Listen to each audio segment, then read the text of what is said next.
Ju njohim me edicionin informativ të lajmeve. Kjo është Radio 7. Përpara deputetëve në Kuvendin e Maqedonisë së Veriut, avokati i popullit Naser Ziberi prezantoi raportin vjetor të punës për vitin 2024 për shkallën e respektimit, avancimit dhe mbrojtjes së të drejtave të njerëzit. Avokati i popullit tha se ka shqyrtuar gjithsej 3148 ankesa, ashtu si çdo vit. Vërejtje të shumta kishte për të burgosurit dhe kushtet në burgje si dhe punësimet. Vlerësoi se institucionet kompetente në një kohë sa më të shkurtër duhet të përmbushin boshllokun juridik, i cili u krijua pasi gjykata shfuqizoi dispozita nga disa ligje dhe akte ligjore që kanë të bëjnë për punësimin e pjesëtarëve të bashkësive jo shumicë në sektorin publik.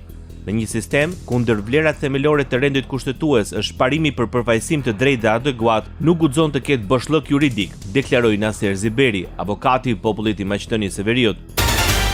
Kryeministri i Maqedonisë së Veriut Istra Mickoski premton mbështetje financiare prej 250 eurosh për studentët për blerjen e pajisjeve elektronike duke filluar nga shtatori këtij viti. Mjetet janë siguruar në buxhetin e shtetit ndërsa procedurat për zbatim janë në vazhdim. Presim që studentët e vitit të parë të regjistrojnë për të verifikuar semestrin dhe më pas të mund të fitojnë ato 250 euro ndihmë nga shteti për blerjen e pajisjeve elektronike, deklaroi kryeministri i Maqedonisë së Veriut.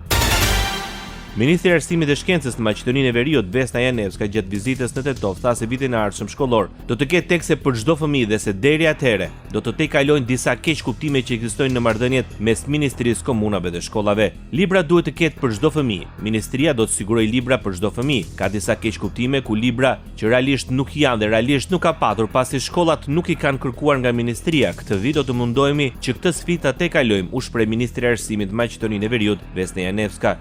Në pyetjen një gazetare se pse nuk ka mësimdhënës të gjuhës shqipe në diaspor, Janevska tha se ka mungesë për të dyja gjuhët, si maqedonisht ashtu dhe shqip, dhe po punohet për të gjetur një zgjidhje. Radio 7, zëri pozitiv i qytetit. Themel për bashkim të shqiptarëve, komentoi kryeministri Albin Kurti simbolikën e lidhjes së Prizrenit në 147 vjetorin e saj. Në një ceremoni të përbashkët me presidentin e Republikës së Shqipërisë Bajram Begaj, shefi i qeverisë Kosovës u ndal te ky moment si një nyje që bashkon shqiptarët. Nëse lidhja e Prizrenit do të ishte dëgjuar më mirë nga ideja politike e fuqive dhe jo nga interesat afatshkurtër, sigurisht që Ballkani, ky rajon i Yni, nuk do të ishte në vim si metafora e fuqisë së barotit. Ja përse lidhja është gjallë në mendjen e çdo shqiptari që respekton veten si publikja më politike e kombit, por edhe të njerëzit e tjerë të cilët ndajnë të njëjtat vlera universale. Le të mendojmë sa herë që përmendim lidhjen edhe rilindjen. Këtë lëvizje të madhe të mendimit dhe të gjuhës, të përbërë nga njerëz të një dije të lartë të shquar, të vendosur më shumë se kur përpara, një të shkuare të pashtjelluar kombëtare dhe një horizontit të ndërlikuar ndërkombëtar.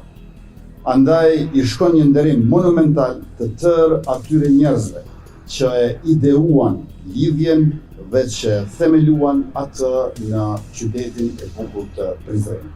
Ishte Albin Kurti.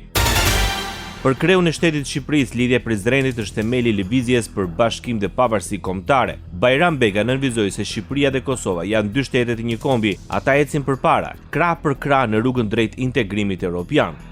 Në një realitet krejt të ndryshëm nga ai vitit 1878, Shqipëria dhe Kosova janë dy shtete të një kombi. Ata ecin përpara, krah për krah, në rrugën e integrimit evropian. Të jemi pjesë e Europës Bashkuar është vazhdimi natyrshëm i aspiratës që shqiptarët shprehen në lidhjen shqiptare të Prizrenit, deklaroi Bajram Begaj. Ndoqët lajmet shkurt në Radio 7, zëri pozitiv i qytetit.